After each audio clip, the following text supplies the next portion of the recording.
Hello, everyone. Welcome back. Good to see you. Hope you're having a good evening or good morning or whatever, whenever you're watching or listening to this. So we're doing this on Wednesday night tonight. I'll kind of give an explanation of why we're doing it tonight and then kind of how that works out for next week. I don't normally plug this until the end of the podcast or live stream, but given I don't think most people will make it all the way through this, even though it shouldn't be very long, I'm going to go ahead and say on the front end, hey, while you're here, thanks for watching. Please go ahead and hit that subscribe or that follow button right there for all my latest whatever in the world you'd call this. What a pitch, right? I'm a really good salesman for my own content here, right? But seriously, I'm not sure how popular, even how coherent this one's going to be. But first, again, the reason why we're doing this Wednesday, I couldn't even decide if I was going to do my live stream this past Sunday. I had hit kind of a block in some of the research I was doing, which I'll get to that later. But I was like, well, I think I still have enough that I could present a decent amount of content. And then my sick 8-month-old basically sealed the deal on that one. So it worked out because I'm okay doing this tonight, and then, because I'd already wanted to do next week's live stream on Wednesday, since that'll be right after Super Tuesday, which is kind of when we'll get an idea of the trajectory of the Democratic primaries generally. So it works out nice. So I can say that it was all according to plan, even though really a lot of it hinged on some stuff I'll kind of illuminate later, and then the fact that my 8-month-old was sick, and so I didn't get much rest, and my wife didn't get much rest. So, regardless, that's where we're at. So to the title and to why I don't know how much sense this is going to make, but I want you guys to kind of know the ideas I'm kicking around. What are some of the thoughts I'm having? And I really try to back everything that I conclude or think or communicate to you guys with research, with facts, and so that there's some kind of basis for what I'm saying, and if it is just kind of my opinion or just my thoughts, I want to tell you that that's what's the foundation of those thoughts and those ideas, In other words, I want to make a distinction. And so the title of this, I think Bernie might be right.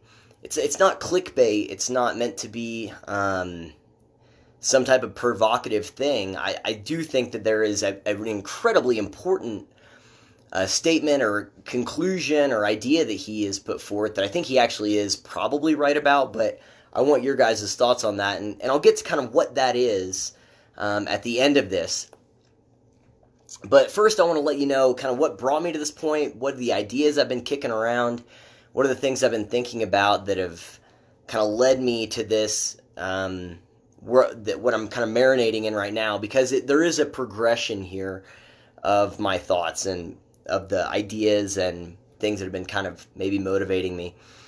So as I've mentioned before, if you haven't seen it, you should watch my Why I'm Not a Democrat video, but I was a big Bernie Sanders supporter in the 2016 or 2015, 2016 primaries. Was feeling the burn. I thought that he was a good candidate. I voted for him in the primaries in the state I lived in, and after the Hillary gets the nomination, I voted for her in the general against Donald Trump, as I've mentioned before.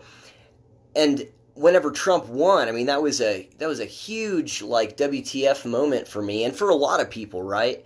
It caused a lot of people to kind of question, I think, which way's north right now, especially since it was such a surprise for so many people that Trump won. I think that people kind of branched off in different directions for that. And one of those directions was, okay, I thought I understood the world around me. I thought I understood what was going on. Clearly I don't. And so I want to understand, or at least understand it better than I did. And that was kind of the category I fell into. I realized that not only did I not understand the world around me like I thought I did, or as well as I thought I did, but the people who I trusted as gatekeepers of information to explain the world around me, they didn't know either. They didn't understand either. I've mentioned before, NPR is my preset number one on my car, still is. some decent music on there. I kind of flip it whenever I hear them sharing the news anymore because it just pisses me off a lot of times. But NPR and CNN were my main sources of information intake, and I realized I don't know what's going on, and they don't know what's going on. And so that was kind of my first task in front of me was, after the 2016 election to go, okay, I need to understand more. Clearly, I've been living kind of in an echo chamber, or at least walled off from different ideas and perspectives. And so that's what I did. I immediately started steeping myself in contemporary issues and trying to get different perspectives on that. A lot of times from conservatives, but even just from libertarian people. And, there were a lot of people like myself that were going, okay, what's happening here? What's going on? Do I really understand the world like I thought I did? There's that whole concept of red pilling came up. There's a documentary that was done called The Red Pill that I think is really well worded. It comes from The Matrix. Whenever Morpheus says, if you take the red pill, you're going to basically wake up to stuff and you're going to see things that you can't unsee. So you need to make sure that that's the pill you want to take. And that documentary by Cassie J is worth watching. I think it's still on Amazon Prime, but that was her kind of evolution from being a hardcore, diehard feminist and leftist to saying, actually, I don't identify as these things anymore. People like Dave Rubin waking up to a lot of that stuff, who he's now, center right kind of guy, whereas he was on the Young Turks. Sam Harris, Bill Maher to some extent in some categories. So the point is, there's a lot of people asking those questions and a lot of people kind of going through that same journey that I was. And so I found myself wanting to understand the contemporary more. And one of the people that I got into watching and listening to was Jordan Peterson, because he was experiencing some of that backlash in Canada. And I really like Jordan Peterson. I went and saw him speak during his book tour. Super cool, super interesting guy. I recommend 12 Rules for Life. It's a good book. And one of the things that he talked a lot about, so that was kind of stage one, was I don't understand the world around me. I need to understand more. So I started intaking contemporary type of things. I need a better, more robust view of the contemporary. And then Jordan Peterson, I heard him and others quoting, people from history a lot, And so I'm like, okay, I need to go back to history. So I started getting into that. I started reading, okay, really things that are kind of the basics in a lot of ways. But, John Stuart Mill, Thomas Sowell, is kind of some degree is more kind of modern history. Nietzsche even, Hayek, I've mentioned before, Solzhenitsyn, Gulag Archipelago, George Orwell. And so I started learning a lot about history and the history of philosophy and, kind of some of the evolutions of different dominating thought processes and ideologies in the world and then in the West more specifically. And as I mentioned, I think a couple weeks ago, is one of those books that I got into that when I was in kind of the history stage, which I still try to stay in that lane to a degree. I always try to be learning something about history, was The Road to Serfdom by Friedrich Hayek. And I've mentioned before that was probably one of the things that has shaped how I think about things the most, that really was like, okay, whoa, and maybe steered my thought process and the trajectory of my ideas and my concerns and conclusions and all of that. So I highly recommend The Road to Serfdom, but for those of you that aren't familiar with it, just to give kind of a brief synopsis of what it is so Hayek wrote this book, The Road to Serfdom, and he was someone who had observed the rise of popularity of socialist ideas and movements in Great Britain, and he documents kind of that of how that happened in Germany and in Great Britain and those ideas, and he wrote it during World War II. So I think it was published in maybe 1941, something like that, before the war was even over. It might have been 43, but he was writing it during World War II when, the jury was out on whether or not Germany was going to win. And he was laying out a case for why those ideas could gain popularity, where they come from, the implications of them, how there's a difference between kind of the intentions behind some of them and then the outcomes in a lot of other ways. And I remember going through that book, and that rocked my world because there's a lot of things he wrote about that I was like, holy crap, that is describing things that are happening now, like in a way that you would read some pages of Road to Serfdom, especially at the end when he's talking about, people in Great Britain apologizing for West and their ideals and their philosophies and just all, I mean, the whole thing is borderline prophetic. But I was like, this is crazy. And if anything, I walked away from that book going, okay, I need to learn more about socialism. I need to learn more about these ideas. But it seems like these are really bad, and I want to know like what stopped them, what happened. So that was that history part of just learning about that history generally, and then I kind of honed in on, okay, so those ideas kind of rose to ascendancy at the the turn of the century into the middle of the century. And I wanted to know, well, what stopped them? These are clearly catastrophic in their outcomes, not necessarily intentions, but in their outcomes. So what stopped the rise and the spread of these ideas? So that was kind of the next stage, is I wanted to know what happened. Why? So Hayek describes this thing. Well, what happened? Why didn't that? How come Great Britain didn't become? He was in Great Britain at the time. He was a British guy. Actually, I don't think he was British. He was living in London at the time when he wrote the book. But he was observing that, and so, okay, why isn't Great Britain socialist? Why isn't the United States socialist? And so I wanted to know what were the barriers that those ideas bumped into. And, so that was kind of the next stage. And I realized a couple things. First off, there were some very real and tangible kind of outward visible barriers that those ideas ran into. One of them was the Nazis losing World War II. We got a kind of a peek into the Soviet Union whenever Solzhenitsyn wrote the Gulag Archipelago, which kind of stripped a lot of the credibility of that. Mao, the Chinese government being incredibly oppressive. Honestly, we focus a lot on the Nazis, understandably so, in terms of 20th century atrocities, but there were significantly more people killed under Stalin and under Mao than ever were killed under Hitler. But the point is that there were some mainstream things, big deal things that happened that at least caused those ideas and that vernacular to lose credibility and to kind of become toxified, at least in the public mind, for a long time. The Cold War, the Red Scare, etc. But what I also learned was that they didn't really go away. They were just driven underground, largely in academia. That's a whole other topic.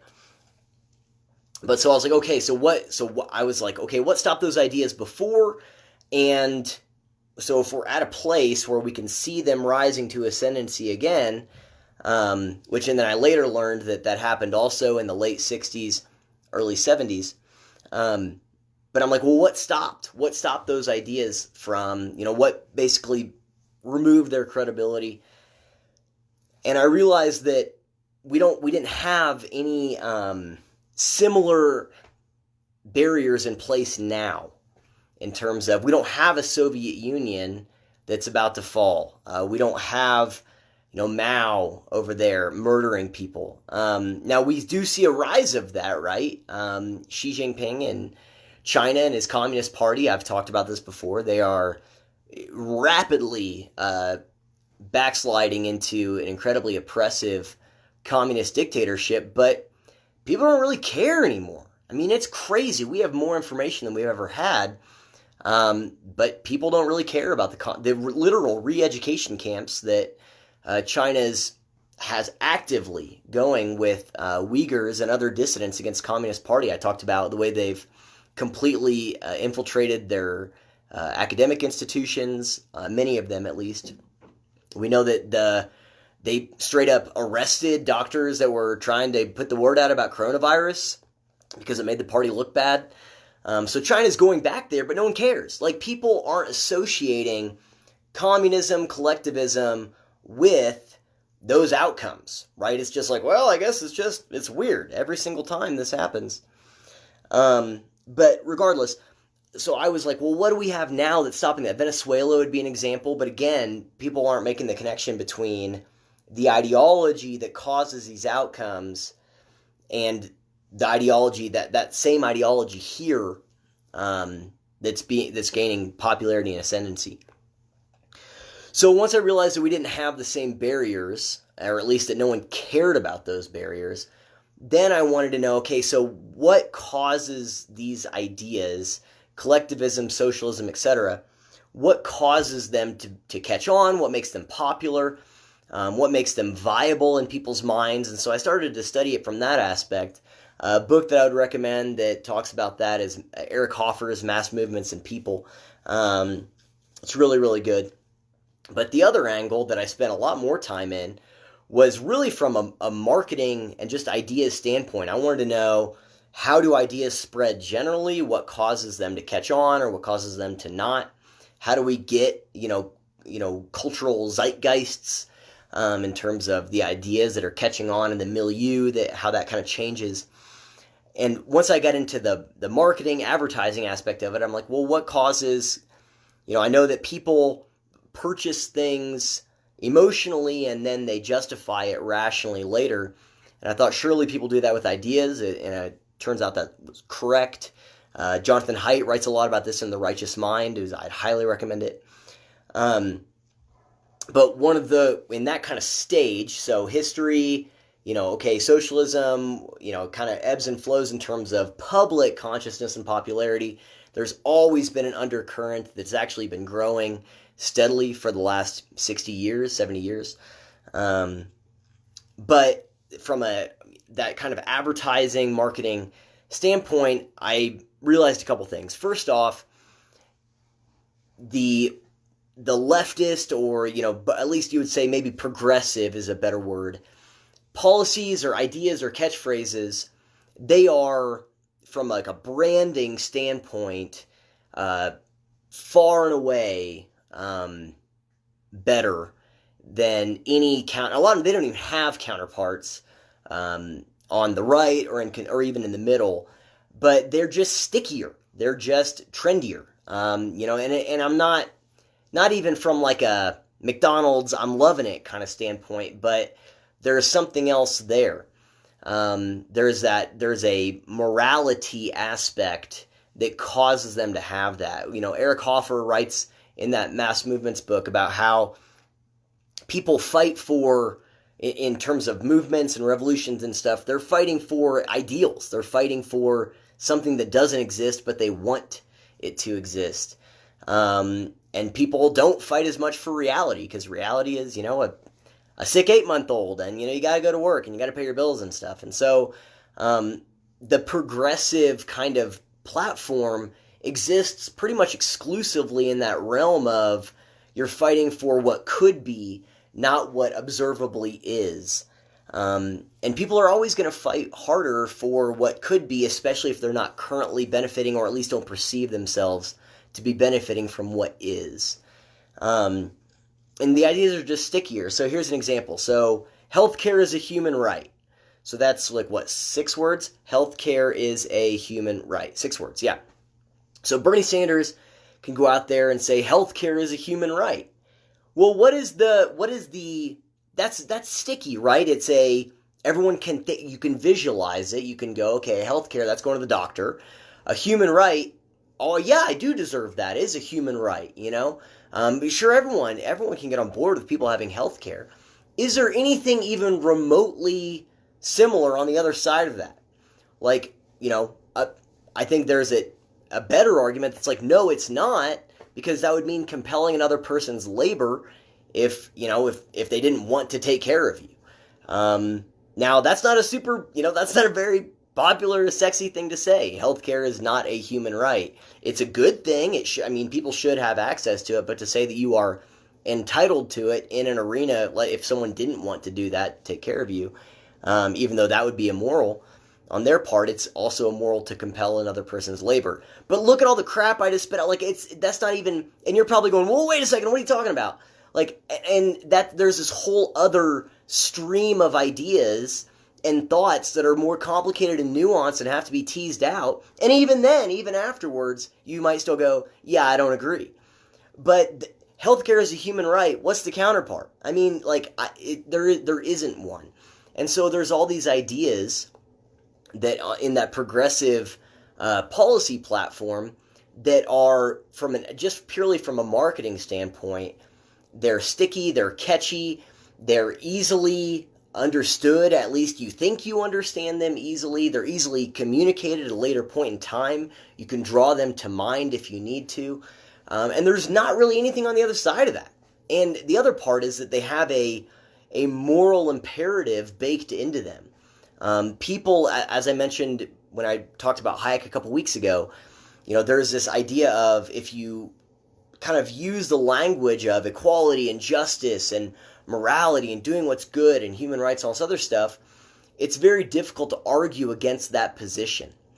And so it's not just that these ideas are sticky from a marketing standpoint. Again, it's not McDonald's, I'm loving it, or, Coca-Cola, whatever, happiness, or whatever bullcrap that their slogans are, but there's a actual moral component. One of the things, and there's a book called Made to Stick by Heath Chip and something. I can't remember the name. I probably should have remembered that. But the book's Made to Stick, and he talks about 5 things that causes people to, or causes ideas to be sticky. And actually, no, that's not it at all. That's a different book. I read, like I said, I read a bunch of marketing books. There's another one that's about why ideas spread, or ideas that catch, why things catch on. That's the book. Noah something. Can you tell I don't have an outline written? Seriously, dear God. Sounds like the Democratic debate last night. But regardless, one of the first thing that causes an idea to be shared, or that causes an idea you to want to show that you buy into that idea or product, is the social currency behind it. It makes you look good. And in kind of today's society, it's not about looking cool, but it's about looking moral. It's about looking like you're one of the good guys, looking like you're woke, looking like you're an ally or whatever. So these progressive ideas aren't just sticky, but they have the very first thing that even like a viral campaign wants, which is that they give you that social currency. It makes you look good. And that's kind of the place I've been really marinating and thinking about for the last several months is, okay, well, how do you strip away that kind of moral high ground component from a lot of these policies? And, because you have to just make a distinction. Hayek makes this distinction. Hoffer makes the distinction. I think Solzhenitsyn even kind of touches on it. But between, the intentions of people in a lot of these movements and revolutions, and then the actual outcomes, and the people who end up in charge afterwards, who have an entirely different set of intentions and incentive structures than the revolutionaries that bring it to be. And really, that's where I've been for a while, is thinking about that. Kind of, how do you separate that perceived moral high ground from, okay, healthcare is a human right. Okay, what do you mean by that? What does that actually look like in the United States? Not a country of 5 million, a country of 330 million, or, so on and so forth. Green New Deal, whatever. How do you separate the intentions behind the people who advocate for it from the actual outcomes that would be there? Because it's difficult. And it's difficult to argue against that, because you're arguing from against, perceivably, in a lot of people's minds, the moral high ground. And it's called the moral high ground for a reason. The high ground is the most easily defensible position. So that's kind of where I've been. And then to the title of this, to that Bernie, I think Bernie's probably right. Here's the next stage, the stage that I'm in right now. As I've been watching the last several debates, after Bernie Sanders started doing well in Iowa, people actually, it's weird, people started actually to attack him for being a democratic socialist. And I was Skyping with some friends like a week from this past Saturday, like a week and a half ago. And I kind of asked the question, like, why are the attacks by Bernie's fellow candidates, they're surface level? It's like, well, no one will elect a democratic socialist. Well, why? What are the attacks? And I think Amy Klobuchar, who's actually been the most consistently critical of Bernie Sanders and of Elizabeth Warren, who she's not actually progressive, she's just an incredibly dishonest human being, and stole Bernie's policies. But why Amy Klobuchar, whenever she attacks them, why has the attack always been, well, you need to be able to show the receipts? That's kind of the extent of the attacks on these policies. Even last night, it's, well, you have to show people how you're going to pay for this.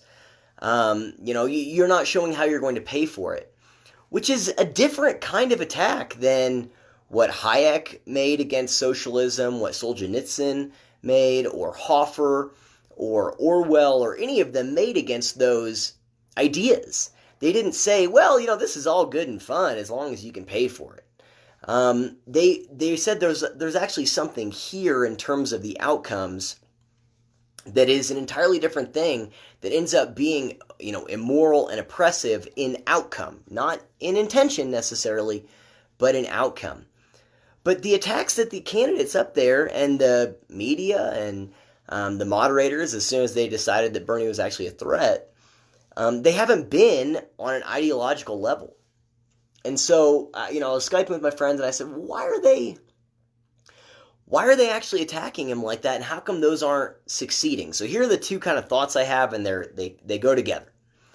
And this is kind of what I'm marinating in and what I'm thinking about right now. So the first thing is, I don't think they necessarily, or those attacks don't really work, first off, I think, because no one knows what socialist means. It doesn't mean, like, if you look at Bernie Sanders, like, entrance polls, exit polls, so the most recent primary we have is Nevada. I think it was 67% of people like 27 and younger said they were voting for Bernie. That's an incredible demographic to basically have cornered the market on.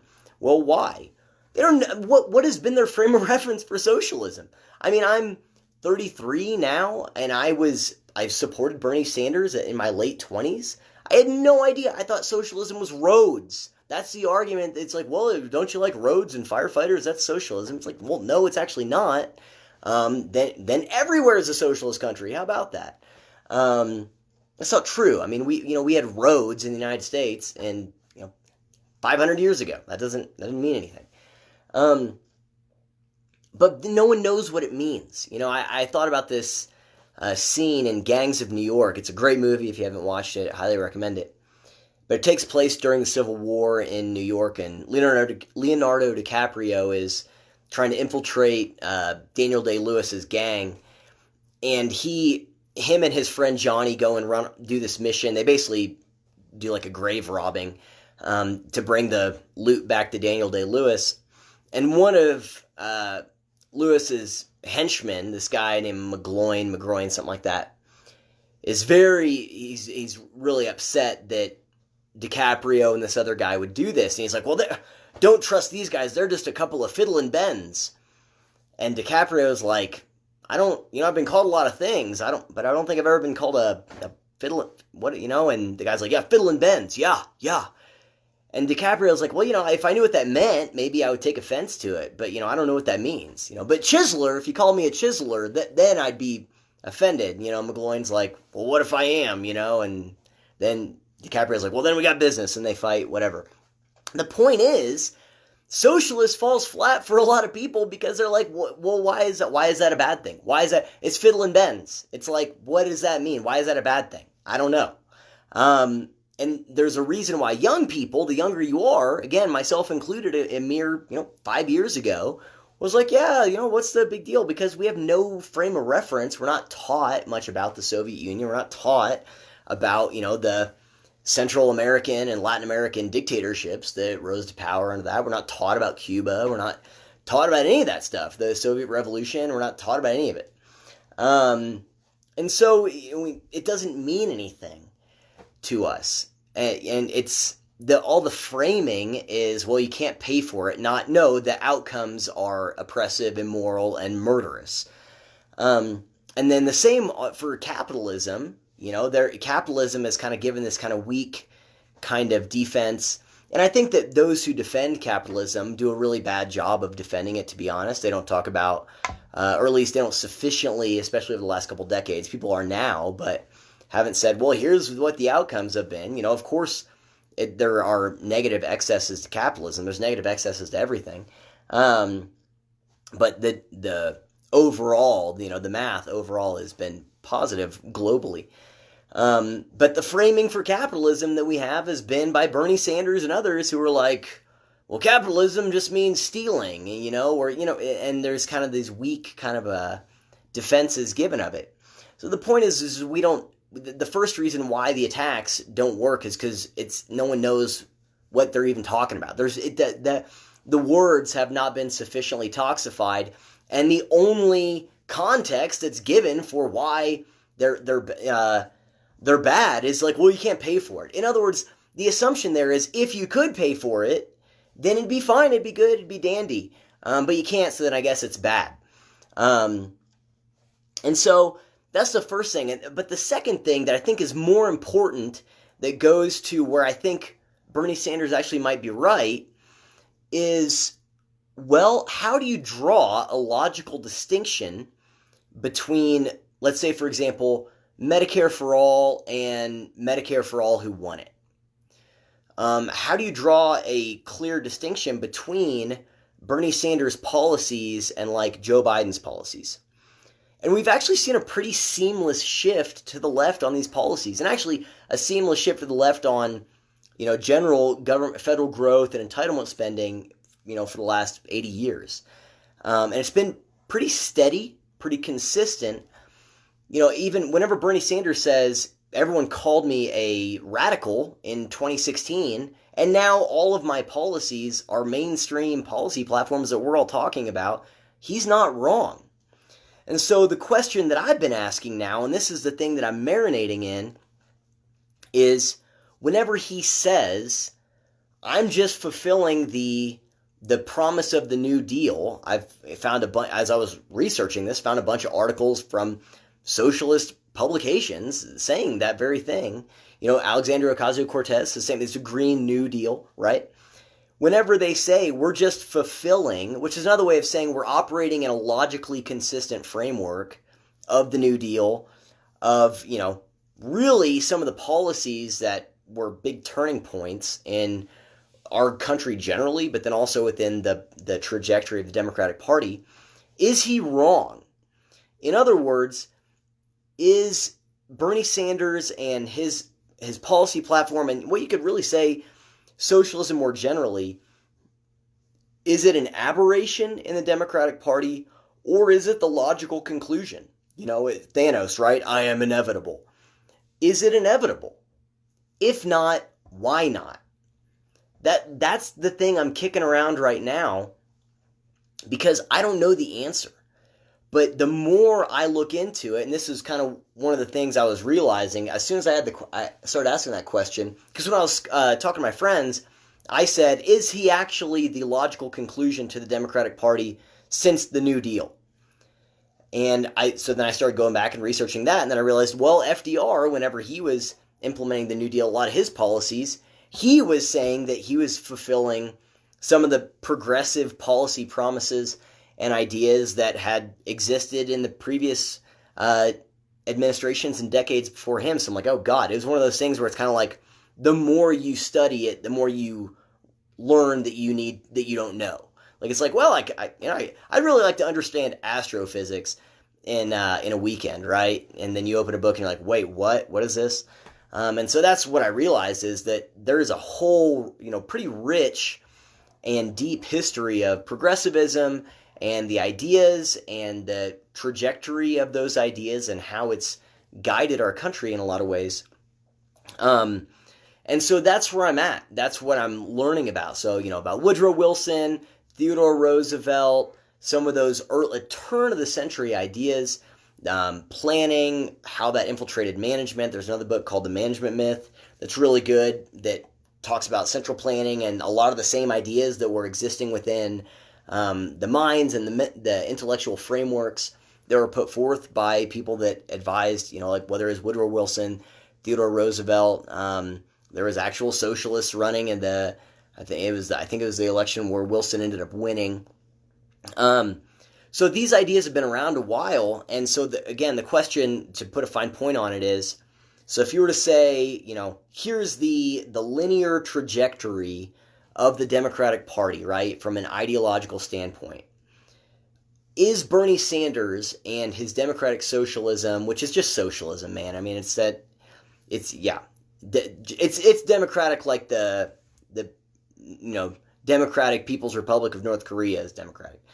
But are his policies, good, bad, or neutral, are his policies something that infiltrated the Democratic Party ideologically and need to be ousted, right, in order for them to return to whatever the purest form of their ideals are? Or is it the destination? Is it the logical conclusion? And from where I'm at so far in my research, I think that I'm more and more going, yeah, I think it's actually the logical conclusion. I don't know how it isn't, how it wouldn't be. Because you have these policies that, so what I really mean is we're talking about moral imperatives used to justify large expansions of government for some, morally vague, but sounds good kind of outcome, utopian kind of vision.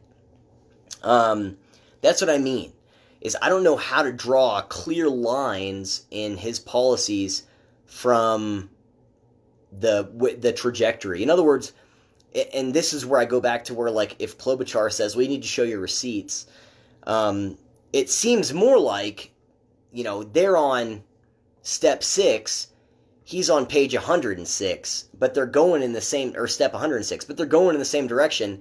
They just want to count by twos, and he's counting by hundreds. But the trajectory is the same. So I don't know.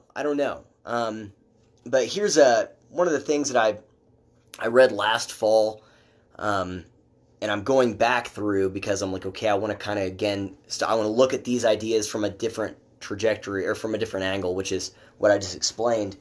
But this is what I mean by, I think this kind of explains a little bit of what I mean by the policies, the trajectory, what you would say is the ideological framework between what justifies, or under what justifies the policies of, again, what you would say is the trajectory or the direction, the Democratic Party.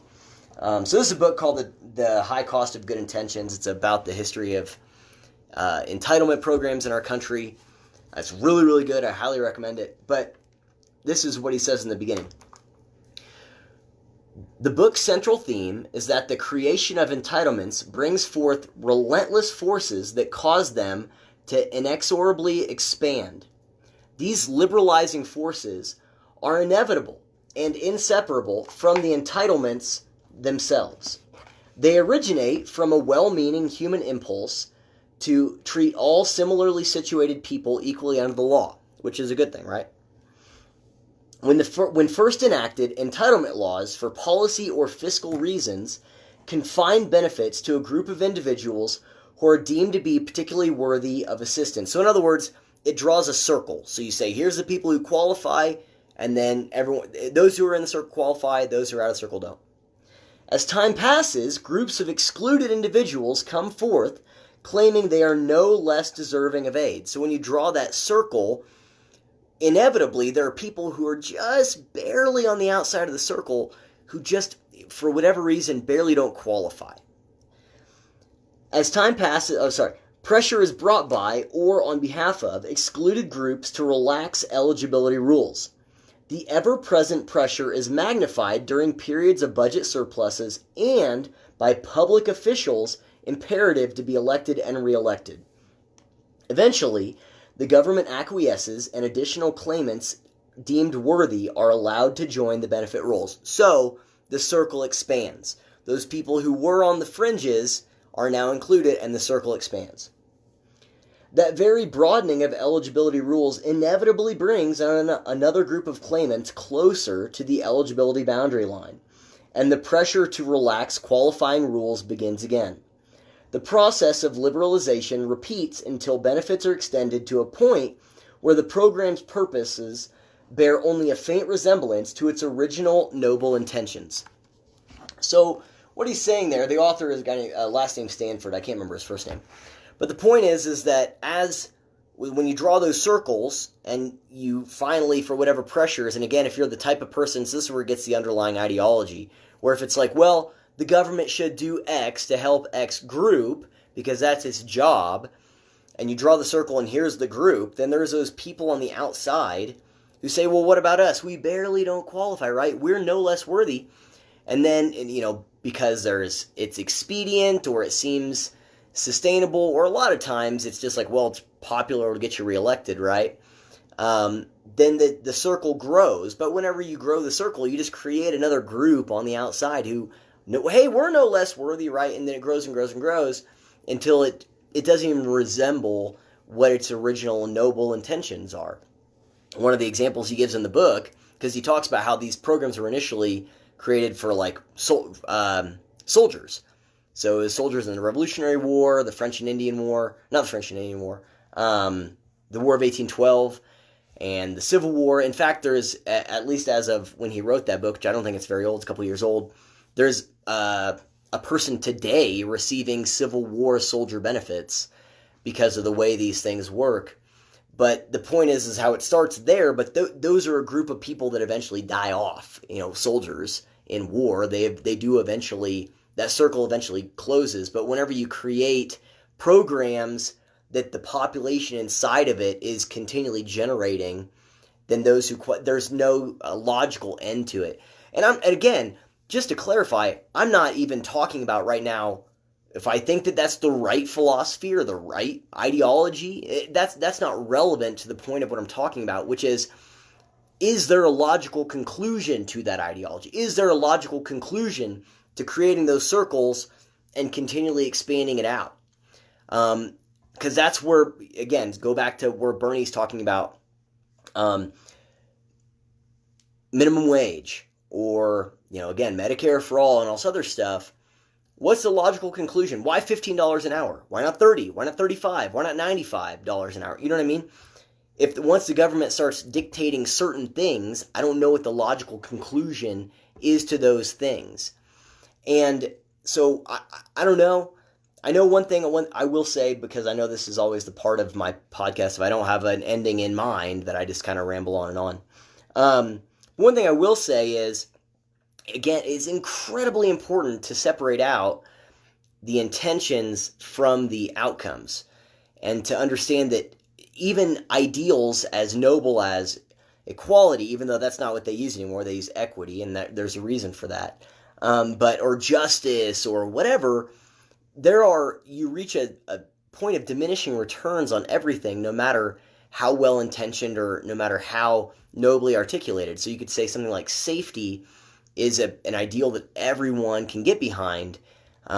We could, let's say, okay, there's something like 35,000 deaths from car wrecks each year. In the United States, it's a lot of people who die. Let's say in the name of safety, we want to prevent all those people from dying. Most people would say, that's great. How do we do it? But if it was lowering the speed limit to 10 miles an hour or outlawing cars entirely or something like that, you might very well get rid of all of those fatalities, but you hit that cost of where there's liberty, individual rights, and freedom that quickly become infringed upon in the name of that. So it's finding that tension. Speed limits do inhibit individual rights and freedom, but they aren't so prohibitive that people can't drive, right? Like I can go 80 miles an hour on the highway that runs through here.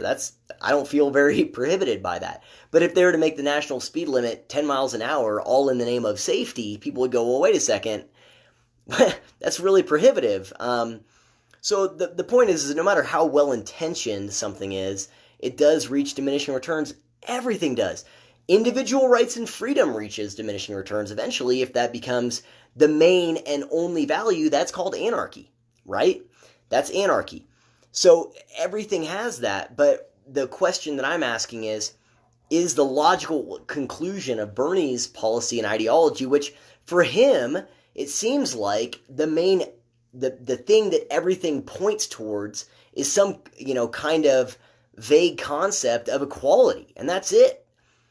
Forced equality of outcome, and there is nothing. I don't hear freedom anywhere in that framework, or liberty, or rights, or anything about the individual, anywhere in there.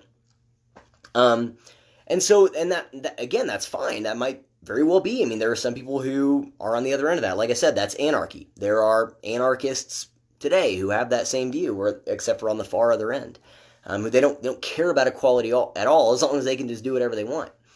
But the question is his policies. So here it is. I'll end it here. Are they, especially with the moral impetus behind all of these things? I mean, that's the main argument for a lot of these democratic policies right now. AOC is incredibly adept at articulating her positions from a moral standpoint. They're not from an efficacy standpoint, is almost exclusively from a morality standpoint. I have got dozens of clips and sources for this whole other thing I've been working on of that.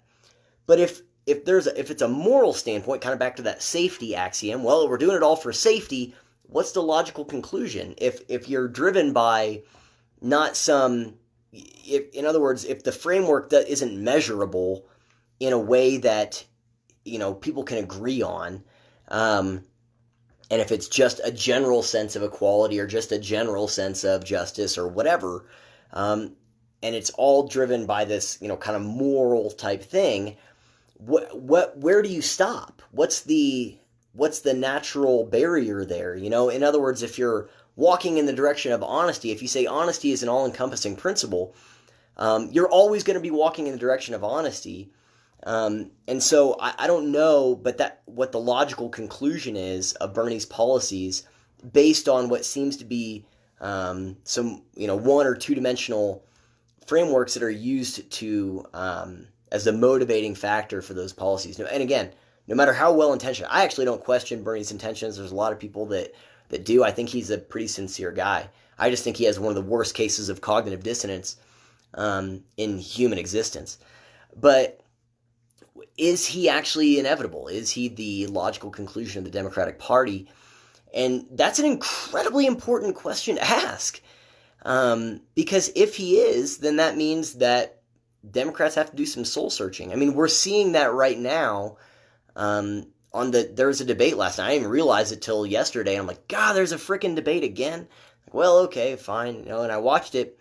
But you could see that issue there of where they're like, we don't want Bernie there, but we can't make a good argument for why we don't want Bernie there. And we can't argue against the ideas on their foundational level, because we also agree in those ideas. He just is a few steps ahead of us. So that's where I think it is. And if that's the case, then there are moderate Democrats, and I think moderate Republicans that aren't all in on Trumpism, which is just a form of populism. There's no conservatism to Donald Trump, at least in a traditional sense. But they need to. It has huge implications if the logical conclusion of the Democratic Party is actual socialism. Then that means that, because that has implications for conservatives. Because if the right doesn't, if their platform doesn't become something that's welcoming to those Democrats who go, whoa, wait a second, actually I don't think I am that, then there very well might be a third party that forms. I don't know, but the right has to figure out how they're going to respond to that as well. And people in the middle, we have to figure out, where do we fit in? What do we want to do? How do we want to respond to this? What does it look like to respond to that potential implication? Because the sooner we all figure that out, the better. But there does need to be a split in the Democratic Party, I think, at least if most people who are in it start to realize that this might be the logical conclusion of this party. So I don't know. Those are the questions I'm kicking around. I'm studying, like I said, progressivism, the roots of that, and so maybe I'll have more answers for you next Wednesday. I don't know. And we're going to have an idea of where the Democratic Party is going to go after, Saturday and then Tuesday. So I think Joe Biden's going to win South Carolina. I said that a couple weeks ago. And if he does that, then that means he actually can probably pick up some wins in on Super Tuesday, and that means we're probably heading to a brokered convention for the Democrats, which would actually be really, really good in terms of them actually having to do that soul searching on a national scale.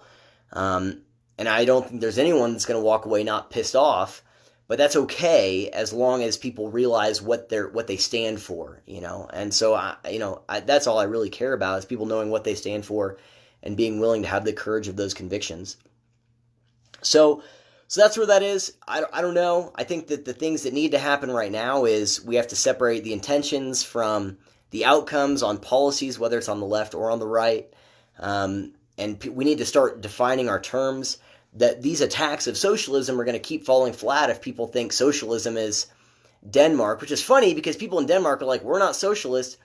And evidently the Nordic countries that Bernie touts, he's actually never visited. He hasn't visited Norway or Denmark or Sweden. Maybe he's been to Sweden, but I know that Denmark and Norway he hasn't been to. So that's just an anecdote. I'm not trying to pick on Bernie because I think he actually does believe this stuff. And I think he is right, probably that his policies are the natural conclusion to the trajectory of the Democratic Party, probably since the turn of the century. But this is where I want your guys' input. If you have any sources or anything that you can send my way that might kind of help me on this journey of figuring that out, please do. If you feel like I missed something or like I'm mischaracterizing or in any way I'm off base, please let me know. So, send me those comments. If this is the kind of thing you're into, if these are the types of ideas that you like to think about, that you like marinating in, because that's really what I'm about, is just ideas and the implications of those ideas. Please like, share, and subscribe. Again, that's Return to Reason on YouTube and Spotify, Stitcher. It was funny, in my last podcast, I mentioned, I'm like, hey, hun, please, whenever you're watching this, write down the podcast. So here's where it should be: Spotify, Stitcher, Apple, Pocket Casts. I don't know what that is. That sounds like a toy, like Pocket Monsters or something. Google Play, Tune In. Don't know what that is, but I want you to do it as a verb. Tune in to my stream. Blueberry. Don't know that. Overcast. So, all right. Thanks for the list, babe. I don't know what half those things are, but if those are the things where you get your podcasts, great. Follow me on there. Share it with your friends. I appreciate that. And, yeah. Thanks for watching. Thanks for tuning in. We'll be here Wednesday. I don't know when I'll start next Wednesday, because it might be long, it might not. I don't know. But we're going to figure out the trajectory of the Democratic Party if that trajectory is a split here within the next couple days. So it's kind of a big deal. So I'm really interested in how that plays out. The political stuff, like I said, I'm kind of burnt out on, but the ideas and the implications and the philosophy behind it and the founding ideology here for all of this stuff is really fascinating to me, and it has major implications for where we're heading as a country. So that part is interesting. So anyway, that's it. Thanks for watching, and I'll see you guys Wednesday. All right, stay frosty.